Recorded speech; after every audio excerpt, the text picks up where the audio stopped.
buenas a todos, ¿qué pasa? Bienvenidos y bienvenidas a nuestro podcast, pero no te preocupes, porque también es el tuyo, claro que sí. Yo soy John, ya me estás reconociendo por este nervioso, hiperactivo sonido de mi voz. Tranquilo, tranquila, no te voy aquí a poner súper nerviosa, súper nervioso, porque, entre otras cosas, vienes aquí para tranquilizarte, para relajarte, pero ¿quién soy yo para negarte este puntito de energía que te doy cuando nos escuchas? Y no solo te lo doy yo, sino que también te lo da nuestro amigo y compañero Joan. ¿Qué tal, tío? ¿Cómo estás? Pues bien, bien, más tranquilo que tú, ¿eh? Hombre, normal, ¿no? Imagínate si yo tuviera esa energía también, los oyentes se volverían locos, la gente saltando por los balcones. Entonces es bueno que tengan un poco de cada, ¿no? Ya que elija cada uno lo que quiera. Sí. Y estoy muy bien también porque tenemos, ¿sabes? Una persona hoy que nos viene aquí de visita, ¿no? Y ya sabes, John, ¿qué te digo yo siempre? A mí me gusta mucho la ciencia, John. Todo lo que sea científico, a mí, bueno, me encanta. La Y hoy ciencia tenemos, científica, pues, ¿no? a una, sí, a una estrella hoy de la ciencia, ¿eh? Tenemos aquí a Esther. ¿Qué pasa? ¿Cómo estás? Hola chicos, encantada y gracias por haberme invitado. No sé si llego a tanto como a estrella, pero bueno, intentaremos estar a la altura de las expectativas que marcáis. A ver, cuéntanos un poco quién eres, qué haces, para que el oyente, pues, ya se familiarice contigo un poquito. Sí, pues bueno, soy Esther, como bien me has introducido. Yo soy de España, soy de Valladolid y es donde crecí. Y luego, por cosas del destino, empecé a aprender idiomas, estuve como traductora, como intérprete y al final me especialicé en la ciencia, o sea, lo que es realmente la neurociencia y la psicología del aprendizaje de idiomas. Ujú. Entonces, después de haber estado dando clases y haber estado de profe, pero bueno, es un poco lo que realmente me interesaba, lo que hice mi investigación y en lo que ahora mismo trabajo.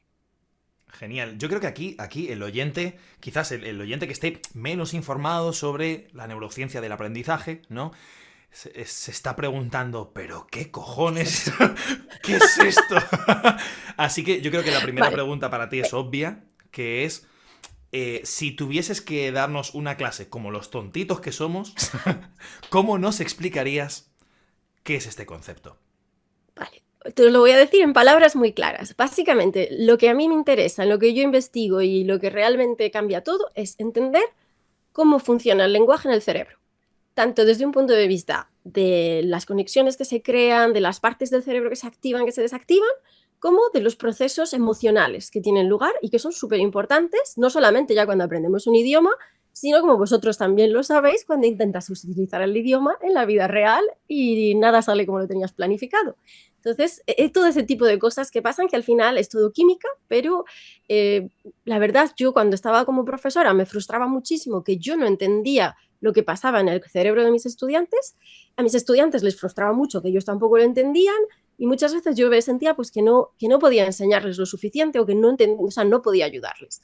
Entonces realmente fue cuando empecé a entender todos esos procesos que dije, jo, aquí hay algo súper interesante que ni los estudiantes lo saben, los profesores tampoco están formados en ese tema, vamos, vosotros lo sabréis que tampoco hay una formación muy específica a ese nivel. Y dije, jo, pues esto es algo que quiero realmente especializarme en ello y poder ayudar a la gente. Y entonces, ¿qué es lo que pasa en el cerebro para aprender una lengua? ¿No? La gente está pensando, ¿pero qué pasa en mi cerebro? Que me lo cuente, por favor. ¿Qué está pasando aquí dentro? Bueno, yo creo que lo que es súper importante que la gente entienda es que cuando tú estás aprendiendo un idioma, el cerebro va a tener que reestructurarse de una forma o de otra. O sea, cuando digo una forma o de otra, de una forma más profunda o menos profunda, pero siempre va a haber una reestructuración de las conexiones. Muchos estudiantes que me dicen, mira, Esther, yo no puedo aprender un idioma, incluida mi madre. Y le digo, pero vamos a ver, ¿tú no hablas ya un idioma? Todos, o sea, los seres humanos, a no ser que haya algún problema congénito, que hay gente que tiene un problema, pero incluso personas que pensamos, no, los sordos no, sí, sí, los sordos sí, los niños lo sabemos, y se desarrolla sobre todo por el lenguaje de signos. Entonces, el ser humano, para que el cerebro se pueda desarrollar cuando somos niños, se desarrolla a través del idioma, del lenguaje. Entonces, eso hace que nuestro cerebro ya esté estructurado con un lenguaje en él. Ahora, cuando tenemos que añadir otro idioma, lo que va a tener que hacer el cerebro va a ser un poco mirar a ver ¿cómo encaja ese idioma? ¿Cómo encaja como esa? Yo digo que es como una capa extra, ¿no? A veces esa capa va a ser muy profunda y va a venir casi a juntarse con la capa materna, o sea, con la capa de nuestro idioma materno, dependiendo del uso que le demos al lenguaje, dependiendo de la necesidad que tengamos de él, del nivel que alcancemos. Otras veces va a ser siempre como una capa más superficial, ¿no? Yo siempre digo, estos son como autopistas, pues imagínate que construyes otro canal, otra vía, dices, venga, otra vía más. Y bueno, pues a lo mejor la vía extra no te ha quedado tan bien ni tan bonita, no lleva a los mismos sitios, pero bueno, pero te vale para comunicar ideas, te vale para expresarte, que al final es lo que hacemos con el lenguaje. Genial. O sea, estas autopistas que tú mencionas son como circuitos neuronales, ¿no? Básicamente. Que Porque hay mucha gente, yo creo que todavía no entiende, y si nuestros científicos tampoco lo hacen completamente, entiendo que la gente no entienda y no comprenda bien el cerebro humano. Pero tengo aquí un par de tópicos que me gustaría que me confirmes o que me desmientas, ¿no? Porque Vamos yo a por ellos. creo que también hay un poquito de desinformación con todo el tema. El primero es, el lenguaje está en el hemisferio izquierdo del cerebro. Que esto se oye muchísimo. La parte izquierda de tu cerebro es esto. ¿Qué hay de cierto? ¿Qué hay de absolutamente falso? Cuéntame. Sí, la gente lo Sí, comenta mucho esto, ¿eh? Sí. En los mercados y tal. Yo escucho mucho abuelo hablando de estas cosas, ¿eh? No, pero hay muchos test de Facebook que se hicieron muy famosos, ¿eh? De qué lado del cerebro usas más, ¿no? Cuéntanos. a ver, sí y no, como todo. Siempre yo digo que en ciencia la gracia es que nunca hay una respuesta. Bueno, raramente hay una respuesta que es blanco o negro, sí o no. Entonces, sí y no. Ajá. Sí que hay una parte de nuestro cerebro que está más especializada en el lenguaje, ¿no? Entonces, la parte de Broca en la que se supone y tradicionalmente pensábamos que todo el lenguaje tenía lugar ahí y era como lo que llamaban un poco como el centro del lenguaje, ¿no? Y como que todo lo que tenía que ver con el lenguaje iba a pasar por ahí. Ahora bien, lo que vemos muchas veces cuando hacemos estudios en neuroimagen, es decir, cuando metes a una persona a hacer en un tubo con, bueno, hay diferentes tipos de test que se pueden hacer. Yo personalmente no los hago, o sea, que esto que quede claro, yo no estoy en los laboratorios, trabajo con gente que sí, les conozco, me leo todos sus estudios, tenemos discusiones, entonces no, yo no soy la persona que estará ahí haciendo los tests, pero bueno, entiendo lo suficiente como para poder explicároslo. Es que cuando hacemos ese tipo de test, cuando vemos los resultados, es súper interesante que no vemos que solamente en el cerebro cuando una persona está hablando o cuando una persona está intentando hablar un idioma o acordarse de unas ciertas palabras o expresiones, solamente se ilumine una parte pequeñita del cerebro. En realidad lo que vemos es que hay una iluminación como muy general en la que hay un montón de diferentes cosas que son como fuegos artificiales casi. Si alguna vez habéis visto un cerebro cuando se ilumina, Sí. es increíble. Y dices, pero están pasando un montón de cosas. ¿Por qué? Porque cuando realmente estamos hablando, para empezar, estamos también planificando lo que estamos diciendo. Entonces hay partes aquí en nuestro el córtex prefrontal, sorry, me sale casi en inglés. El córtex, yo siempre hablo de esto en inglés. Entonces, el córtex prefrontal hay cosas que se iluminan, claro, estamos planificando, estamos pensando qué queremos decir, estamos mandando un impulso a la parte del lenguaje, que pensamos que es lenguaje, pero luego también estamos mandando impulsos a los músculos de toda esta zona. Tenemos más de 100 músculos que necesitamos activar para poder hablar en cualquier idioma. Entonces, el cerebro realmente es extremadamente complejo. Entonces, ya esa parte es un poco complicado de aislar. Luego, la otra parte que también es interesante de los estudios que han hecho es que cuando hay personas que tienen, por ejemplo, pues cánceres, accidentes, tienen que extirparles una parte del cerebro y esa parte es la parte del lenguaje. Tradicionalmente pensábamos que eso se traducía en una afasia total o parcial, pero que la persona iba a perder la capacidad del lenguaje. Ajá. Y lo que se está viendo, sobre todo en investigaciones que están haciendo ahora en Estados Unidos, que son súper interesantes, es que al cabo de poco tiempo, la otra parte del cerebro es como que se crea un efecto reflejo y empieza a imitar el funcionamiento de esa parte que ya no está e incluso empieza a especializarse y a desarrollarse. Ostras.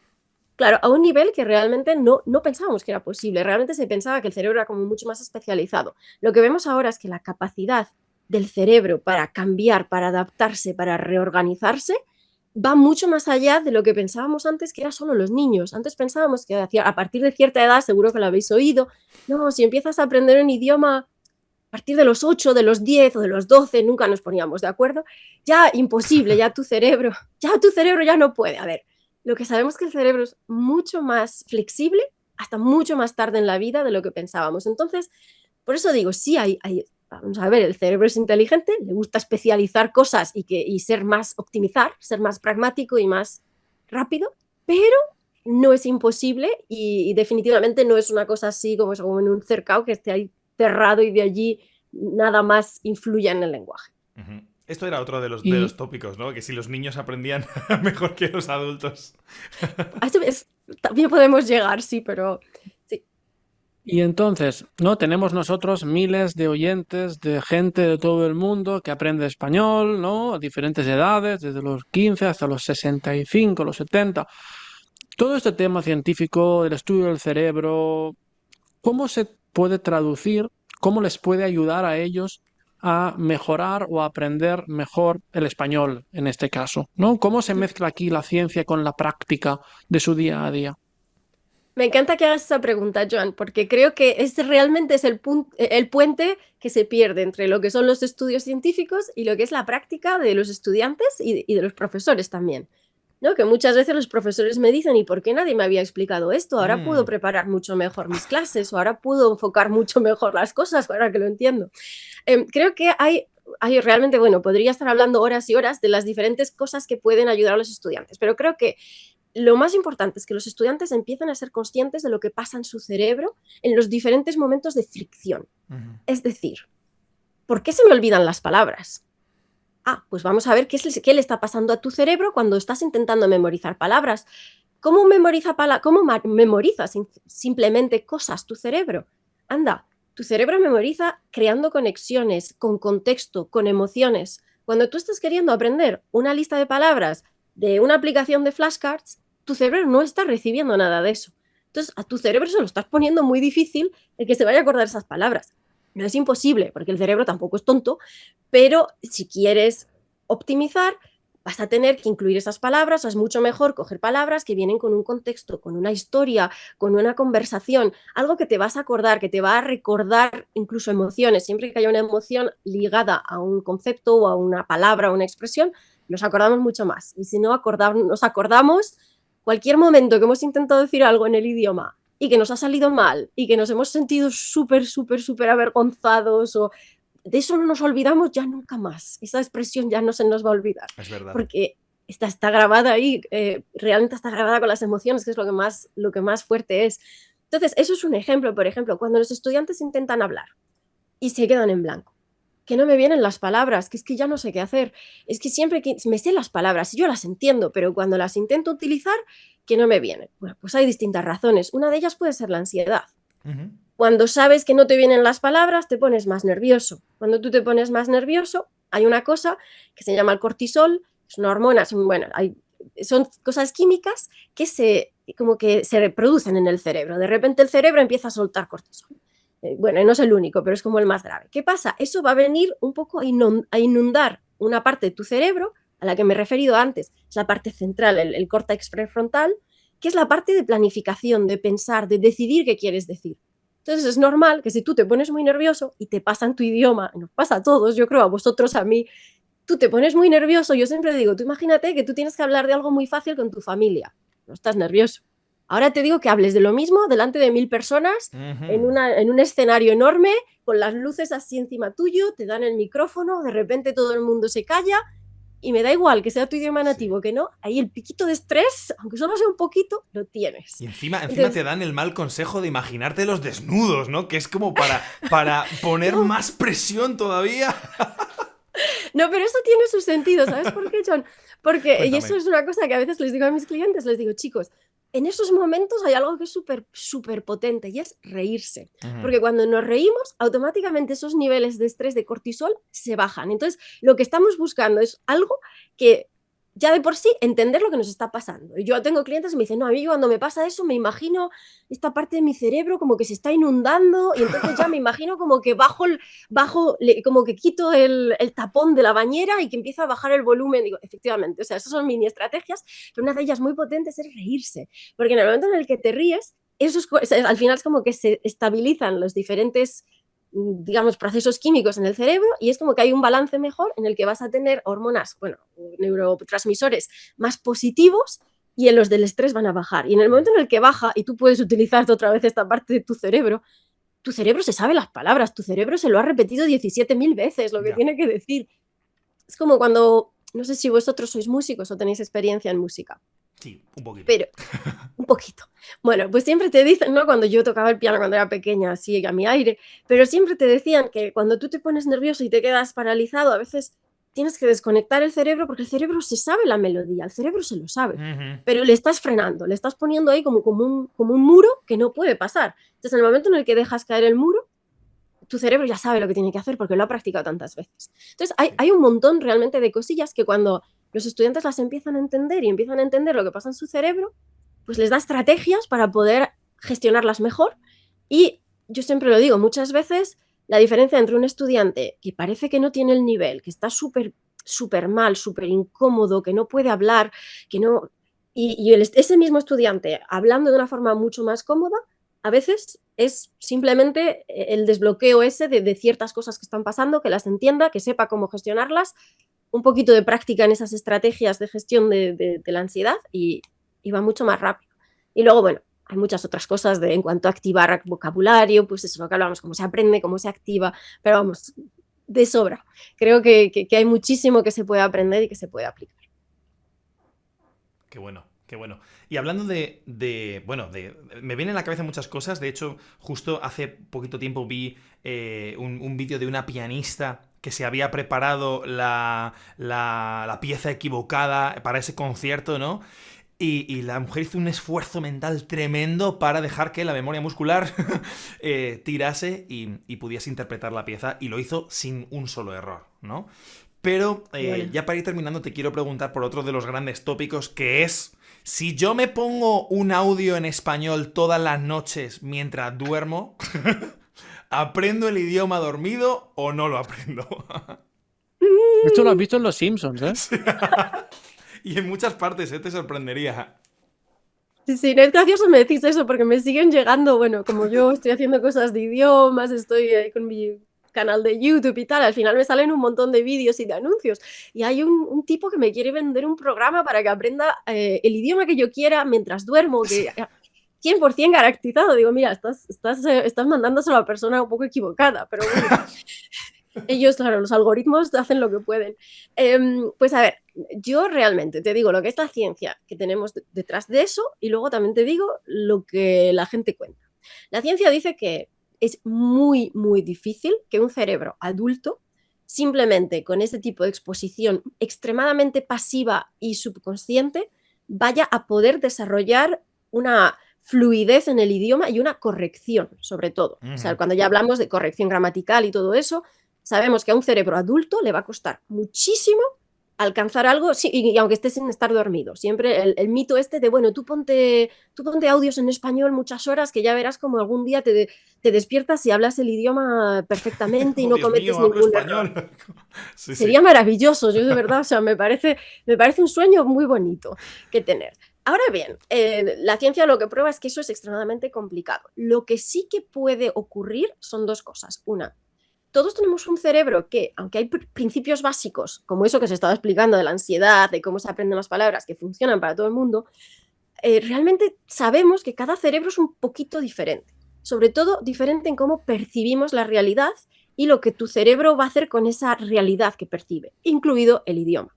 Entonces, hay gente que todavía, incluso siendo adultos, mantienen una capacidad bastante extraordinaria para absorber lenguaje, absorber, identificar patrones y poderlos reproducir con apenas práctica. Es decir, que es eso, literalmente yo he conocido a 2 personas así, por eso sé que esto existe. Ellos no aprendieron el idioma mientras estaban dormidos, pero vamos, conozco a alguien que yo le conocí y dije, pues este tío que bien habla español, yo pensé que ese chico llevaba hablando español un montón de años. Esto es cuando yo trabajé en la ONU varios años, primer día en la ONU, me presentan un chico, me dice que él habla español, estamos comiendo en español, un chico alemán, estupendo.